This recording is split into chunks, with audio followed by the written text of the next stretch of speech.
Hello, good evening, and welcome to this very special live stream with Izumi Mimi Kobayashi. We're here in the VDS record shop in East London for the next hour or so, celebrating the release of Mimi's new compilation, Choice Cuts, 1978 to 1983, which was released on Time Capsule Records earlier this month. Thank you, VDS and Idle Moments, for hosting us. VDS. Kei Suzuki and Time Capsule for all their work in bringing this together. Kei Suzuki. And of course, Izumi Mimi Kobayashi, who's Hi. sitting next to me. Hi, good evening. Good evening, Mimi. How's it Hi. going? Yeah, good. Everything fine. Yeah, fantastic. I'm really excited to talk to you for the next hour Me or too. so. Yeah, I know we've looking spoken forward. a few times in the last year. Yeah. And When was last time was winter, wasn't it? Yeah, I mean, it's almost winter again, it feels like. Yes. Time fly. Yeah, time has flown. Mm. Before we get into it properly, I would like to introduce you more formally to the audience. Yeah. Or at least people watching at home, wherever you are, in case you're encountering Mimi's work for the first time or you need a little refresher. It goes without saying that a few artists have had careers as varied and as successful as the woman sitting next to me. Born in 1957, Izumi Mimi Kobayashi was a prodigious talent who became one of Japan's leading jazz-funk pianists in her early 20s, writing and recording now cult albums with fusion legends at home and abroad. Obsessed with new electronic instruments, she penned some of the country's most well-known TV themes and pioneered the use of drum machines in anime soundtracks.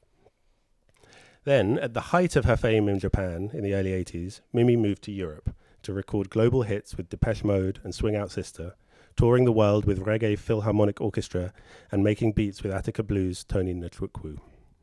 Now based in London, she plays in UK Sudanese funk band The Scorpios and currently fronts Tokyo Rhythm Band, the live Japanese reggae outfit born from Time Capsule's acclaimed 2023 compilation of the same name.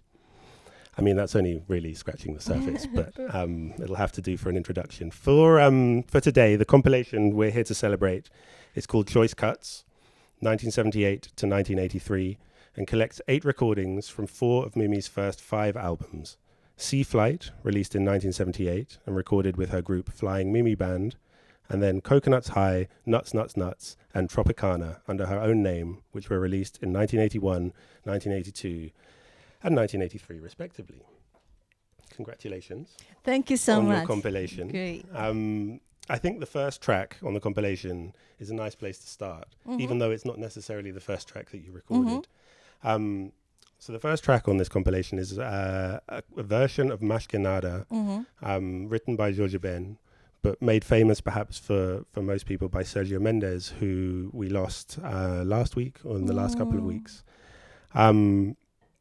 And I thought this would be a nice place to start, not only to nod to Sergio Mendes, but also because I think it takes us kind of right back to the beginning of your story in music. And maybe even that your first ever record was a Brazilian record. That's right, yeah. Tell me, how did you first get into Brazilian music? Probably my uncle, my mother's brother, was staying at our house, and he was always playing Latin kind of type of music with he was a big music fan. So the speaker was this big. Oh, wow. He was playing lots of different stuff, and then I liked kind of Brazilian music. Yeah. So the first album I bought was like John Gilbert. Yeah. Oh, wow. Yeah. And my mother said, "What a weird kids," because I was like 9 or 10 years old. Incredible. Yeah. Just so people have a bit of an idea of where you grew up and maybe why having a bossa nova record as your first record was maybe not the most expected thing for a young child of 9. You were born in 1957 and you grew up in a town called Funabashi. Oh, yes. Very good. Funabashi is like one of the suburb town. Yeah. It's like equivalent of, let's say, Ilford. Yeah. it's uncool. Sorry, Ilford guys. Kind of uncool town. Yeah. And but of course I didn't know. Later I found that Chiba Chiba Prefecture is next of Tokyo, where is a Narita airport is. I mean, my town was far from Narita, more close to the Tokyo. Yeah, so I grown up quite tough, rough at that time. Was it? Lots of yakuza. Oh wow! Was hanging. Yeah. Was that something that you were aware of when you were at that I age? had a yakuza friend. Oh sure. Yes, when I was like 10 or 11, yeah, we went to see a horse race and stuff. Sure. Horse race in Japan is not great, not luxurious things, more like, who likes betting thing. Yeah. And were you already, I suppose you were already interested in music at this moment. Your first exposure to playing an instrument, did that also come around this time?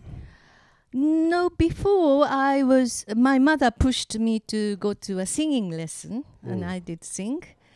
And then the teacher said I should learn piano as well, and it was so boring. So boring. And I thought, wow, God.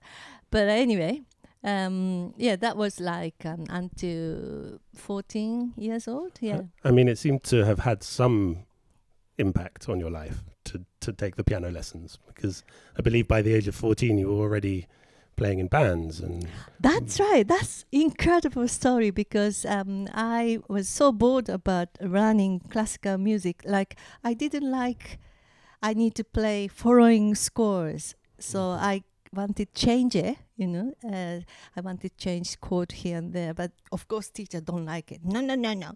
So I kind of put in my ad to a music magazine. I want to play with a band. So I was like 15 years old, and so many bands approached me because young girl. And I chose one of the bands, just Funabashi, because it's just close, easy. Yeah. That band was already, how do you call that? It's not amateur band, it's semi-professional band. Okay. Played in a town. It's called the dance hall. So people dancing and we play, and I got money from 15 years old. Wow. And I was so shocked. And you know what? Why were you shocked? I could play, I don't know the chords, so I could play only C, G, F, and anything else I couldn't play. But still I just play, because the band quality was not great. I could play anything. Yeah. Just like this, and then I got like very good money. So that time, at 15 years old, I was like really shocked. That's how I decided to be musician. Okay, so it was the not gig pure. Came first, then the. It's not pure reason. It's very kind of economical, like economy reason. Yeah, which is something you can't really say today, I don't think. A career choice in music is the economic choice.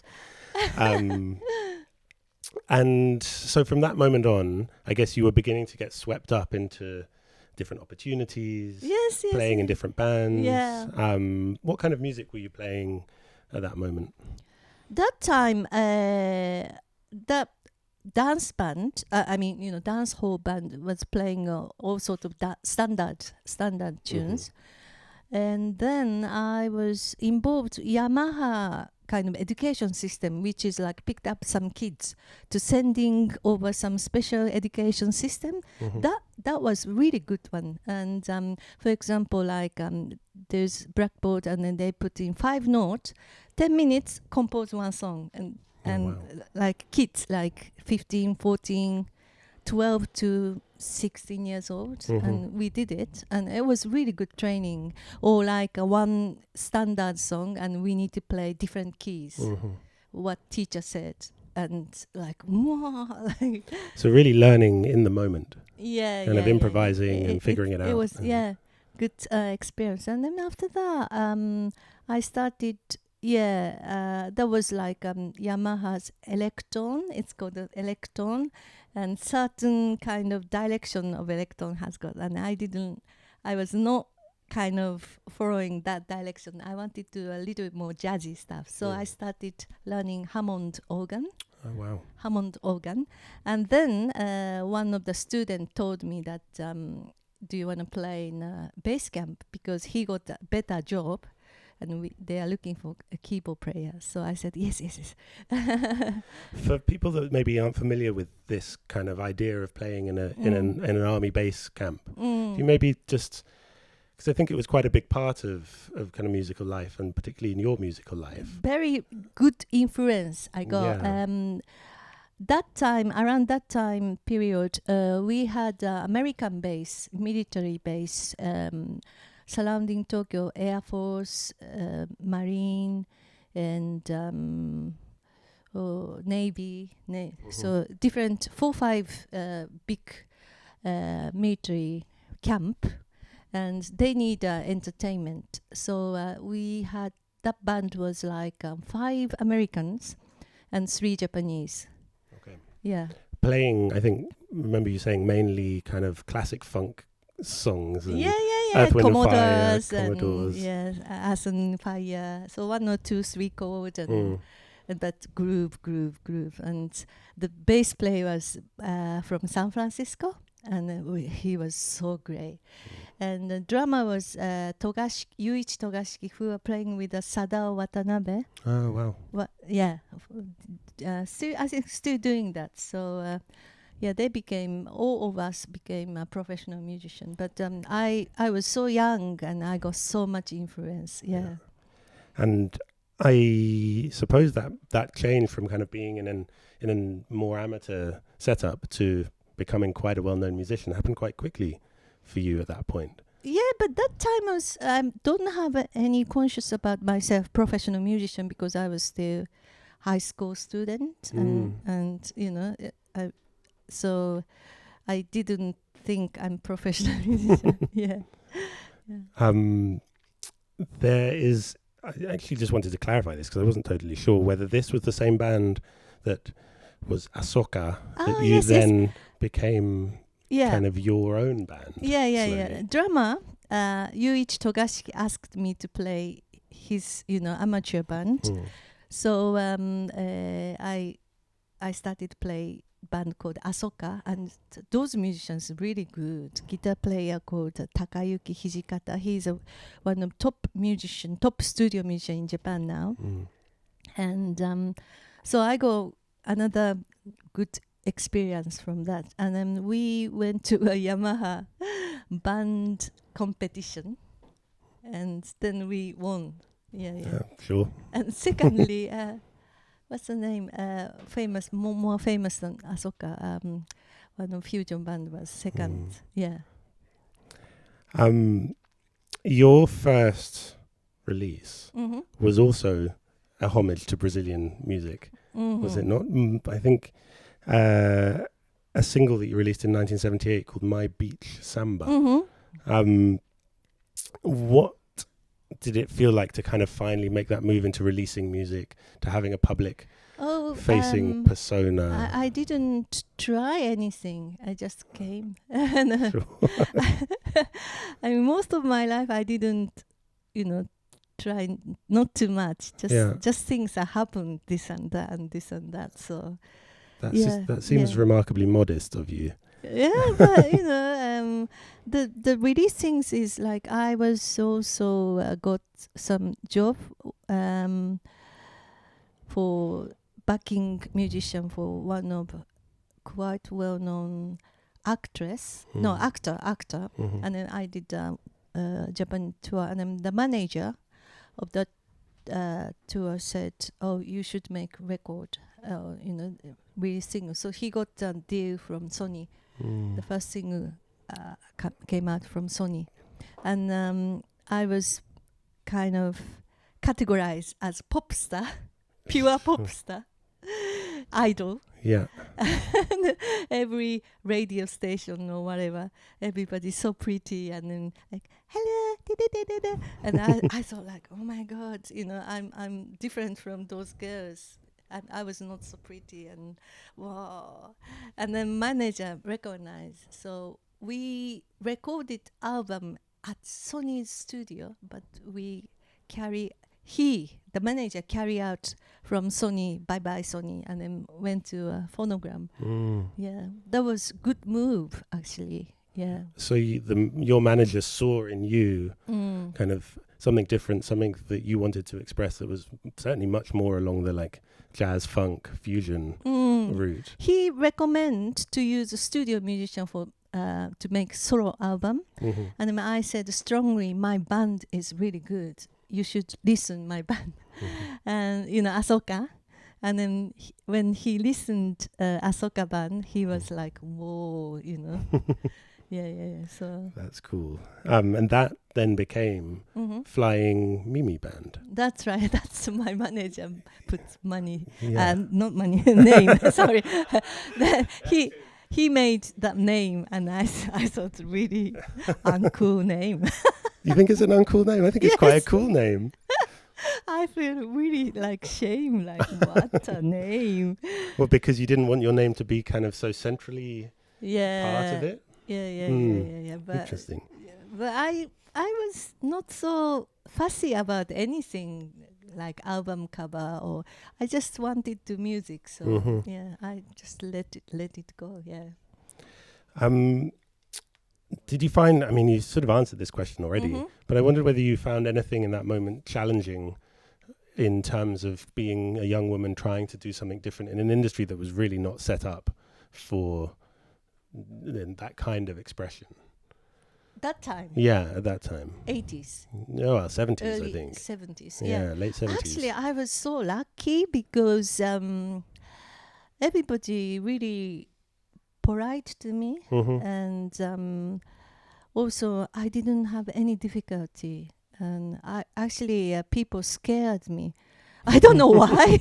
Scared of you? Scared of me, Wow. yeah. What were you doing to make them scared of you? No, I was smiling, but I just said straight things like, "Oh, tuning is wrong," and a chord is slightly different, and they're like, "Yes." Yeah. But so I was really lucky. Everybody treated me really nicely, and I really appreciate it. Yeah. And so your first album with Flying Mimi Band was Orange Sky, Endless Summer, and then Sea Flight, and both were released in 1978. 78. Yeah. Which sounds like it must have been an incredibly busy year to release 2 albums of your first. That time, music. the Japanese record company always like every 6 months one album. That was like circuit. And so when we did the first album, I think after even not finish, or maybe after finish, we went to we recorded second album already. Wow. They both have, so there are 2 tracks from Sea Flight which are on this compilation, Angel Sky and Nays. Angel Sky particularly, but I think both of them have a real kind of Herbie Hancock feel to them. Really kind of, in the pocket there between sort of great improvisation, but like a really funky kind of almost disco beat. And I guess I just wondered whether you were listening to Herbie Hancock at the time, whether you were I was into fan. this kind of stuff. Yeah. You're right. Yeah. There's a photo of you with him. How did that come about? That's Sony's promotion Okay. purposes. So manager told me that Herbie Hancock is in Japan, so we should take photo together. Of course, I like Herbie Hancock, so yes, and I guess he's also someone that was really into new instruments and kind of experimenting with the kind of keyboard-based instruments that were coming out at that time. Right, yeah. You said in the last time we did this interview that you describe yourself as an instrument maniac, which I wanted to ask you about, mainly in relation, I suppose, to this new technology that was coming out. You were embracing the different synthesizers, drum machines, whatever was there. It sounded like you wanted to get your hands on that's it. right. I like the looking at the machines, like those knobs, Sure. and also inside, like a little factory. And I really like something like my intuition, like so exciting, and cables and stuff. Yeah. And how about the way that they sounded? What me? The way that the instruments sounded, was that something you were also into? You know, seeing kind of, I guess, something slightly more futuristic than just playing the piano. More like looking. I choose the instrument from looking. Sure. Yeah, good instrument has got good looking. Yeah. Okay. Yeah, I think I can get on board with that. And I mean, some of those instruments, some of the early synthesizers and drum machines do look and feel really tactile. I guess I have that feeling that you want to kind of, I don't know, you could do something creative with them. That period, so many kind of regent synthesizer came out. That period, Moog, ARP, Odyssey, and Prophet 5, and so many. And so exciting. This is a slight kind of chronological segue, but you were also writing for anime at the time, and Lum's Love Song, which I believe sold 10 million copies. Oh, is it? And is one of the most kind of popular or most well-known anime soundtracks in Japan. One of most, very well-known, Which in itself is a massive achievement, and obviously something that kind of makes you well-known to a lot of people. From a kind of, I guess, a musician's perspective, it was also quite trailblazing for your use of the Lin drum machine. I wondered whether you could tell us a little bit about how you made this soundtrack and what was kind of new about it. Yeah, I like that anime as comic from Japanese boys kind of comic magazine. I really like it. So I was always, checking those urusei yatsura. Yeah. I really like the stories and connect with the space and everything. So when record company, head of record company said, "Oh, you're gonna be really, success when you write anime song," and I said, "Oh, okay." And then one day he said, "Hey, Mimi, come here. This is anime. Do you wanna write?" And then I really like that anime anyway. Yeah. So I said, yes, I will do it. And then next day I write 3 songs, bring to them, and they like it, and so they took everything. Yeah. Wow. But same time, I'm really kind of obsessed about new equipment, and that time Lin drum was like everybody talking about it. I think I went to LA and bought maybe this album was recording in LA, and then maybe bought there, maybe. Okay. But I bought most of the money I spent to equipment.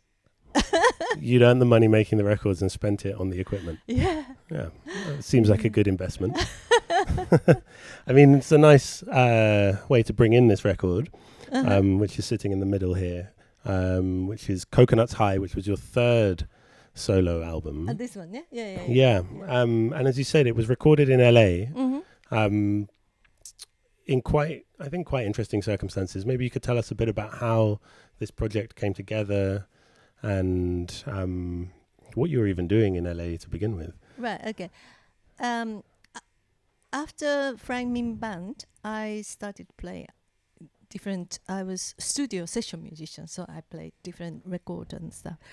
Then one of the record company called Kitty Record picked me up, and then they asked me to do you want to do solo album? I said yes. And then I said I want to go to LA to recording. So everything I want to do this and that and this, just they do it. So wow, it's really lucky, I think. Yeah. I mean, I think lucky is an understatement, but I think you probably earned that luck. And luckily, that time, Japanese record company has got lots of money.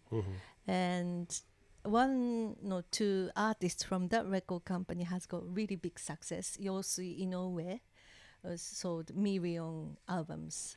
So they need to spend money, really. And so I was like, just get the chance to go to LA. Yeah. And the band that you ended up recording with are, some of the biggest names in That's right. Yeah. jazz fusion history anywhere. Tower of Power. Tower of Power. Yeah, and Harvey Mason. Who else? Alex Akania. Yeah. Abraham Raboriel. Yeah. How did you assemble this band?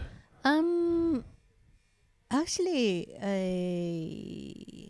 because of Harvey Mason was playing with Harvey Hancock, so I just said I would like to play with Harvey Mason. But Alex Akania and Abraham Robert is like, when I went to LA, I went there for 1 month before to do composition and also hanging around LA live gigs, and I saw them playing and I really liked it, so I went there to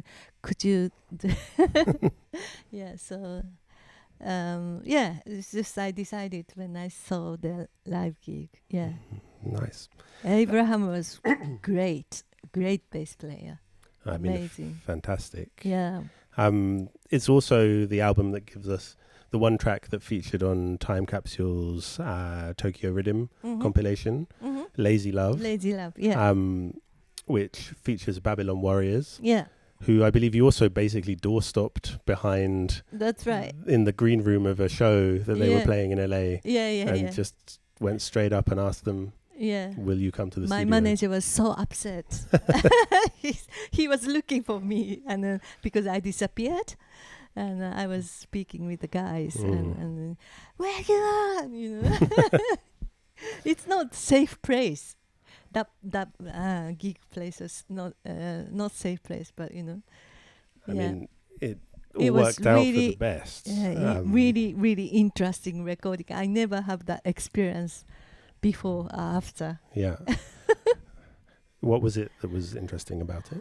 Because they don't lead. I mean, rest of Babylon Warriors of this album, everybody, LA American studio musicians, they lead scores, and like Abraham Robert, like Palm Street was like 4 or 5 page, everything written, and side leading, one time play, second time recording. Wow. It's not easy song. But Babylon Warriors is kind of street band. They don't lead any scores, and lots of kind of smoke going on in the studio. I can't see you. And so I said chord name, but they don't follow me. So I wrote big pen chord name on the board, paper, and then put in there, and then like stick it E minor, G minor, like that. And also when you hear this track, the introduction is kind of interesting, weird. The drum player played, and then even band member couldn't start. And then I think the bass player, guitar player said, when hi-hat open, we start. So everybody watching hi-hat, it's coming like that's the sign. Yeah. So everybody play. So funny. Yeah. Is that like it, it did that kind of way of playing in the studio then also kind of influence the way that you would go on to record or work with bands, sort of maybe obviously still maybe working with charts, but also embracing some of the kind of creative chaos that can come with the sort of feeling of I like something. unusual thing, and I was growing studio session musician environment, so everything written, one time practice, second time recording, quick, and then certain quality. But that experience makes me really, music is different, Music is just a vibe is more important. And Do you remember anything about the cover? Because it is really one of the most striking album covers I think I've ever seen. And it's also featured on the new compilation. A variation, I think, not quite the same. another photo from the session. Yeah. How did the cover that we have on this compilation and therefore also on Coconuts High I had come about? Unused cover photo in my my mom's house, and then I found it, and then I gave. I don't know. Somehow I have a different versions. Yeah. So yeah, and I gave to Kay. Yeah. Was it your idea to do your hair like that? This is my idea. Yeah. Excellent. And record company didn't like it. I can't imagine why they wouldn't like it. Because they wanted to use makeup artist, and I didn't use makeup. And I did makeup myself. I mean, not so much makeup. Yeah. And record company said, "Oh, you should use makeup artist." And this one is a bit extreme. Yeah. But something I really wanted this one. So the artwork stuff was thinking, oh, how can we do it? And they put some panel behind me and then stick my hair. Stuck it to a panel. Yeah. Right, that's the magician's secret. The other two records that are behind us. Yeah, very conventional. Well, conventional in your world, maybe not in.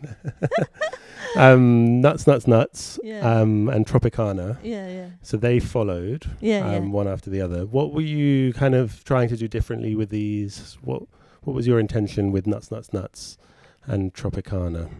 I like summer. Yeah. Okay. And summer meaning is natsu in Japanese. Natsu is a Japanese. Okay. So 3 times summer. Not so deep. No, sure. I don't have nothing deep. Yeah. Again, I think you're being modest. And musically, it also feels a little bit more kind of electronic, maybe. That's right. Yeah, that's I wanted challenge. Yeah. Yeah. And then on Tropicana, we're going back in a kind of pop. Yeah, that's direction. right. Yeah. Right. I want to challenge that area, the pop. Okay. Yeah. What can I do with the pop? Poppy songs. Yeah. Is that something that kind of drives you when you're thinking of a new project? The idea, I'm going to do something that I haven't done before. I want to challenge myself. I mean, a lot of musicians would be forgiven for doing, finding their sound and honing it and kind of maybe doing the same thing again. But it seems like in every project that you take on, your impulse is to do something completely different. Sorry. No, not at all. But I mean, is that yeah. something that you kind of, it just drives you to do something new? I think probably also the equipment is influenced me as well. What kind of equipment do you use? Okay. For example, this one is I was using lots of synths and sequencers and stuff. Yeah. Okay. And this one as well, actually, but more towards combination of natural instrument and synthesizer. Yeah. I think probably the biggest, I mean, maybe not the biggest, but one of the things that you seem to have challenged yourself with was at the moment where you were maybe most popular in Japan, deciding to leave and to move to Europe and maybe to begin, not again, but in a different context, certainly without the same level of fame. How did it feel to kind of go from being a big star to having maybe a little bit more? I was not big star, not at all. No. Come on. I was just a studio musician. Yeah. That's it. Yeah, just not big star. I was not star, not at all. And I got composition work quite a lot and studio work, like commercial, TV commercial, and some of the movie stuff. But I was like very simple musicians, and then good life. I could live music very good way. Yeah. And I didn't have time to spend money.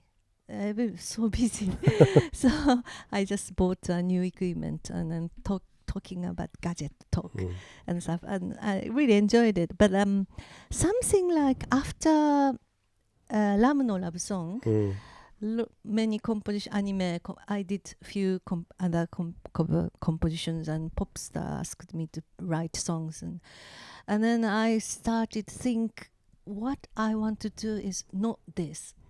Okay. I wanted to do something different. Yeah. Yeah, and also that time Japan is like make music quickly and make money. That was music industry. Maybe same now, but extremely that time in Tokyo or Japanese music businesses like that. Quick.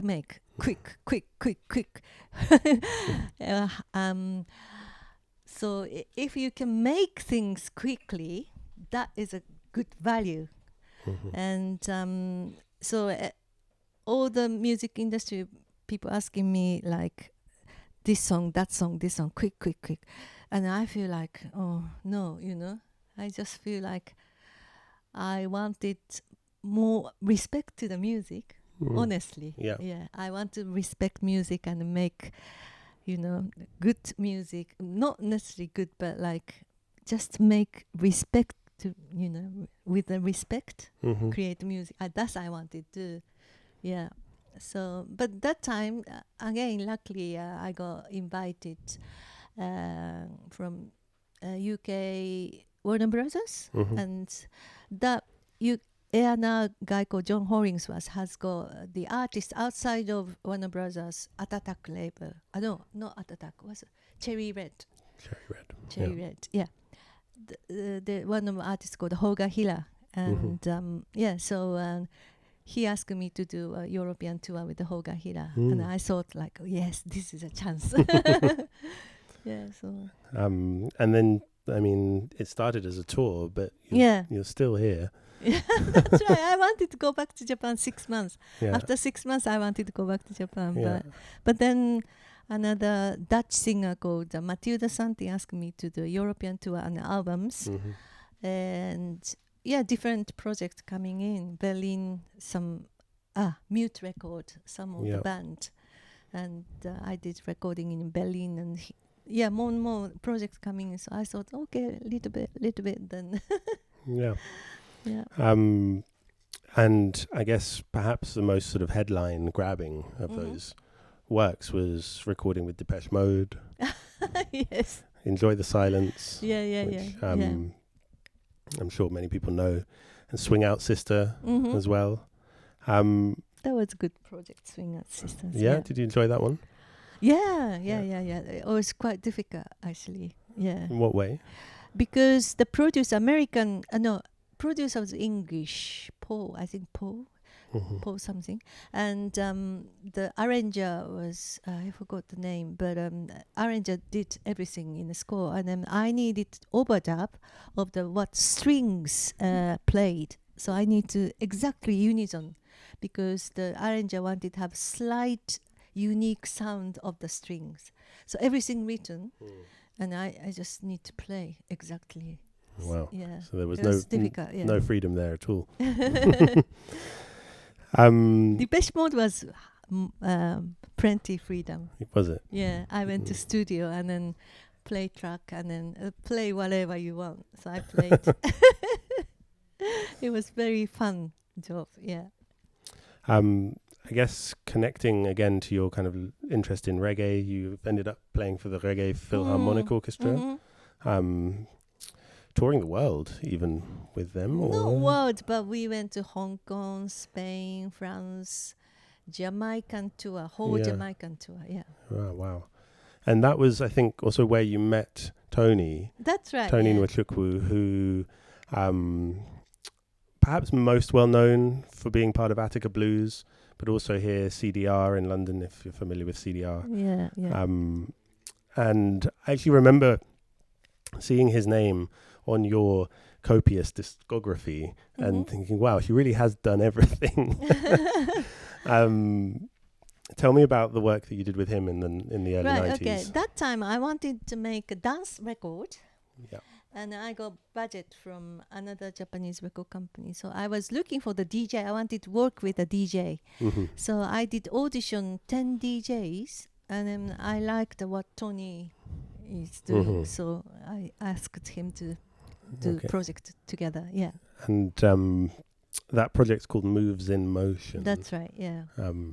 Is that something that you'd like to revisit? Kind of making a dance record? Yeah. Yeah? Yeah. Have you ever DJ'd yourself? No, but I'm studying DJ now. Studying DJ? Yes. My teacher is there. Oh, fantastic. Yeah. Do you have a DJ name? Yes, Natty M. Cool. Playing reggae? No, I'm playing amapiano. Right. Sure. You into amapiano? Yeah, hardcore amapiano. Not amapiano has been changed towards housey or jazzy or soft, but I wanted to play hardcore, like hard one. Yeah. How's it going? Not yet. Okay, we'll look out practicing, for that. Yeah. Also, I think there's a kind of interesting moment in the 90s in your career where you also get a sense of kind of the other side of the industry, and also the dance music industry. Yeah, because I had a baby, yeah. Right, and you began working with labels in the UK. That's right, yeah. Warp. And I stopped the musician career completely. Yeah. Yeah, because tours, studio work with the baby. I mean, after I had a baby, I was playing studio. Baby was here. Yeah. And playing piano, and I hope he will not cry, but he didn't cry. He probably quite liked it. He was sleepy, very peaceful. Yeah. But it just comes to maybe age of when my son was like 3-4 years old. I thought it's not, practical to do both musician and mother. I mean, many musicians doing a mother and musician I really respect. Yeah. Yeah, but I couldn't do it. So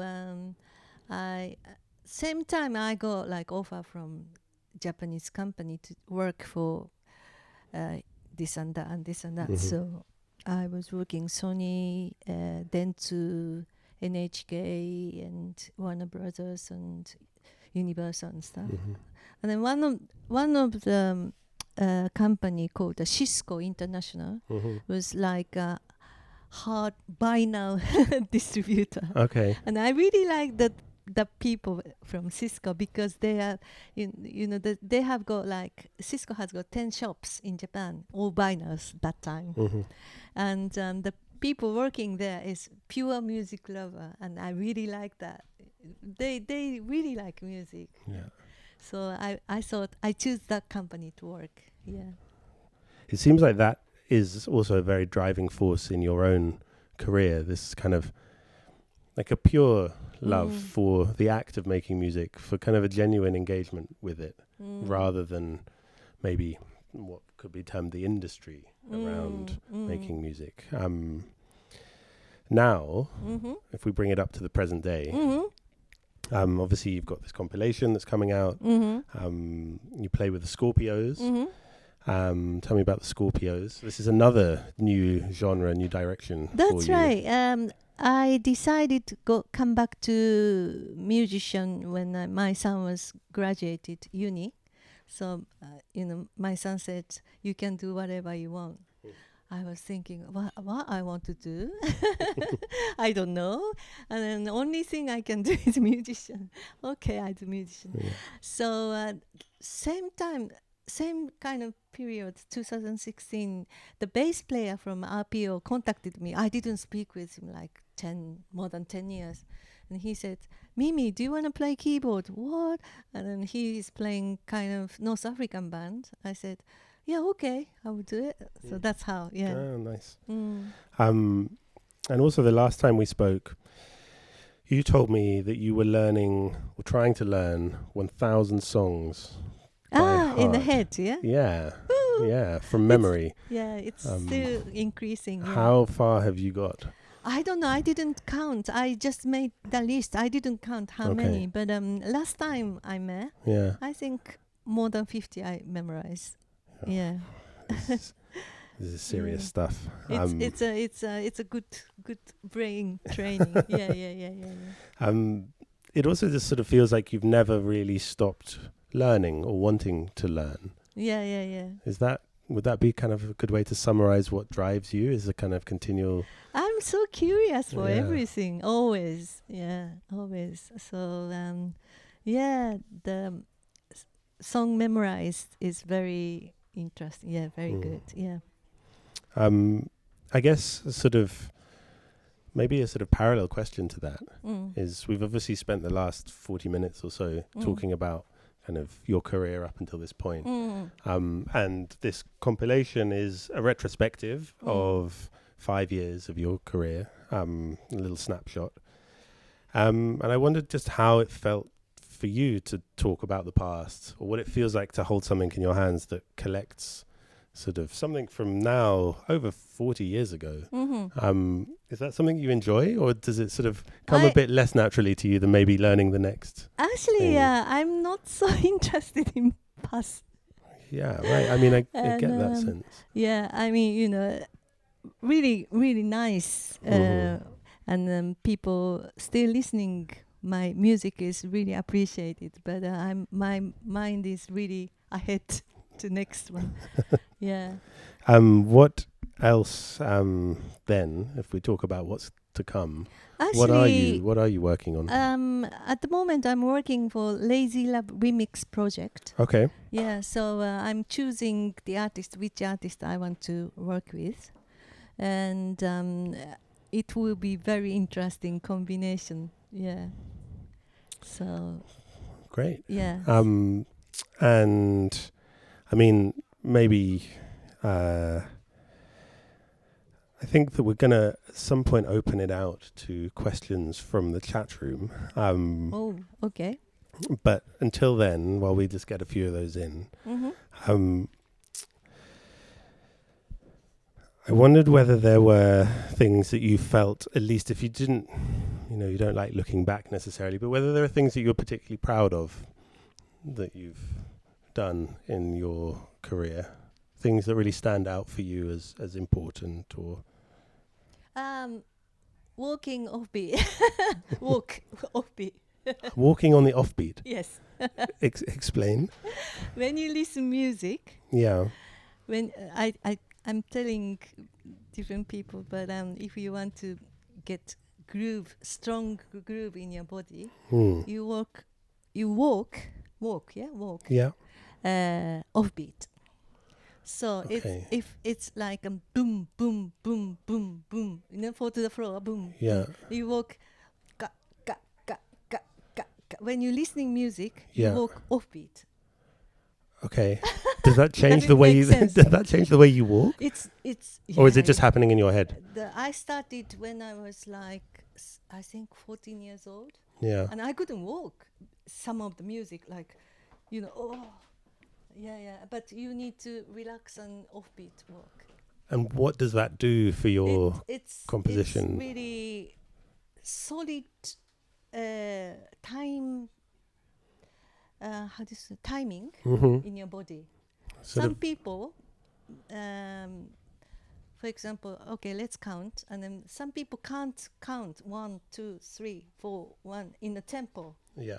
Many people can't do it. Yeah. Some people do like this: 1, 2, 3, 4, 1, 2, 3. 4. It's not stayable. But if you have stayable beat in your body, you can count it. And in order to build up that feeling, you need to walk offbeat. Does it make sense? Yeah, no, it makes sense. I guess also that maybe you feel music in a very physical way yourself. Do you find that your body is kind of an important kind of component when you're performing? Yeah. I mean, maybe dancing also, and kind of feeling the rhythm can really aid the way that you play. So when I practice, Yeah. I set up metronome, offbeat.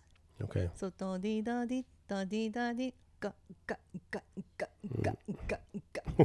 And it's not easy. Yeah. It's not. It doesn't sound easy. Yeah. Sounds easy, but not easy when you do it. Yeah. Actually, the question that I just asked you was one that came from the audience too. So that's really? Yeah. Okay. But I have another one here. I was curious if the beginning hook in Palm Street had a name.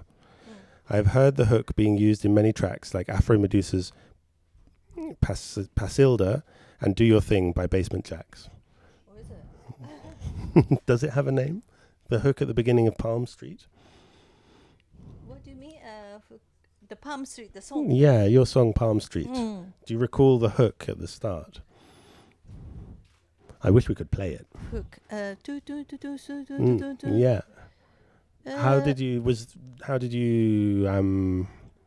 come up with that? Yeah. Just naturally. Just naturally. Yeah. Yeah. I didn't. It was just natural. Yeah. Has it been sampled to your knowledge? No. Okay. I sang myself. Okay. Well, that's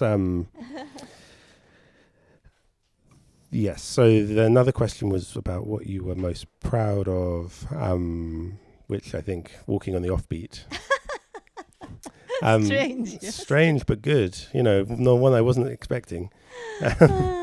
Another question from Herman 007. Mimi once played with Carlos Santana. Yeah. Can you recall that? And how was the experience? That was when I was playing with Masayoshi Takanaka, guitar player. Yeah. He's kind of well known in Japan. Yeah. And I was playing with him, I think 3 years. 3-4 years. I don't remember how long. But then it's like a project from record company. They wanted to hook with a big artist. Okay. So, but that was the most biggest concert ever I played. Like 25,000 people. Wow. Yeah, big. Big one. Yeah. Did you get to meet Carlos Santana? Oh yeah. We toured. Yeah, we toured. You toured. Japan. I mean, he's very kind of calming. Yeah. Nice person. Yeah. I guess this is actually quite a good follow-up question to that, which is, what advice would you give to aspiring pianists learning to get into jazz, funk, and Latin music? There's a lot. Yeah. Walk on the offbeat. Yeah. Any advice that you'd give to aspiring pianist? Yeah. Learning jazz, funk, and Latin music. Jazz, funk.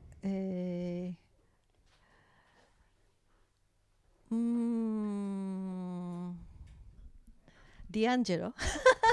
Listen to D'Angelo. Yeah, D'Angelo. Sure. The gospel piano is really good. Yeah. There are so many gospel pianists, and the harmony is really rich. I'm still learning gospel piano. Okay. And gospel is a base of funk music. Yeah. So gospel, and also of course I like Herbie Hancock, but Horace Silver, the jazz pianist. Yeah. And I also John Joubert is a pianist. John Joubert, Tom Jobin. Yeah. John. I like him because he don't play not so much. Right. I like in Japanese it's called ma. Yeah. Ma is a gap. Ma is a space. And David. Yeah. That is really cool. So cool. If you don't play something, and then people starting kind of more into listening, and that is so I really don't like people play fast. Look at me. So many pianists are like that. Yeah. Guitarists as well. And there's no heart. It's just finger is moving themselves. Yeah. And showing off. And I can't stand those things. I like little phrase with the lots of emotion, with the love and respect. I think, sometimes the things you leave unsaid are where a lot of the power can lie in music. As you say, the gaps between things. It's difficult, though. Difficult to make gap, especially performing in front of people, and not play is difficult because you want to play, but then that that is meaning something if you don't play. Yeah. Mm-hmm. I have two connected questions for you from Yeah. two different members of the audience on the stream. One is, what is your favorite keyboard or synthesizer?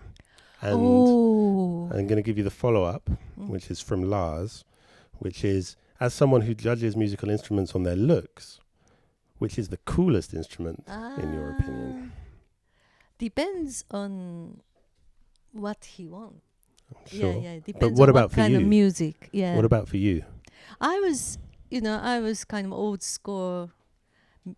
I know lots of old school music equipment. So there are so many good, now these days, very good keyboards. Yeah. And I'm a bit behind about current one, but recently I bought Casio. Oh, yeah. Casio, it was £800. Mm-hmm. Japan is half price, actually. Mm-hmm. When I went to Japan, one of the live house has got Casio keyboard and program, I think 11. Electric piano, I think 11. Mm-hmm. Is exactly same sound of Danny Hathaway. Oh, really? What's going on?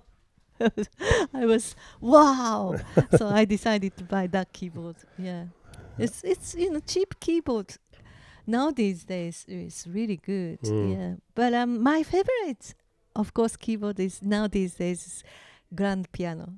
Acoustic grand piano. Okay. You can express yourself so many different way. Like dynamics is really, and also reflect my emotion direct, the acoustic grand piano. Yeah.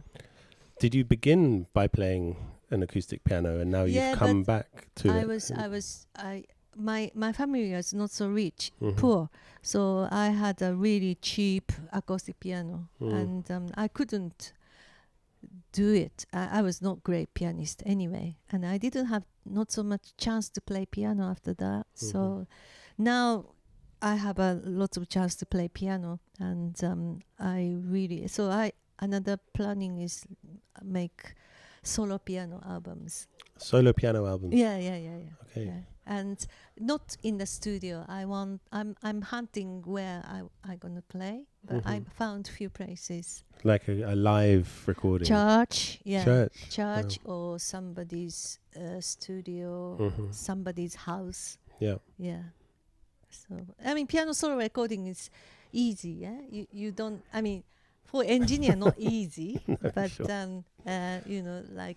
you don't need big studio. And sometime, I was playing in Amsterdam, old theater, and the piano is so old and damp and very bad. But something in there, maybe spirit or whatever, I felt like, wow. Yeah. So it's not really how much you spend or like I don't like expensive luxury studio to record because it's affect my mental because it's expensive, number one, and also everybody money, and that's affect me. Yeah. It kind of changes the expectations and maybe gets away again from this idea of just like the love for the music, playing the music. Just for a moment, wanted to bring it back to another of your current projects, which has come off the back of the Tokyo Rhythm compilation. And I know that you and Kay at Time Capsule and many of the other wonderful people involved have started a band. Tokyo Rhythm, you mean? The Tokyo Rhythm Band. Tell me about that. And I believe you also have some singles that have been released in the last few months too. You mean Lazy Love? Yeah. And a couple of others too, right? Yeah. And different 4 singles? Three singles. Thank you, producer Kay.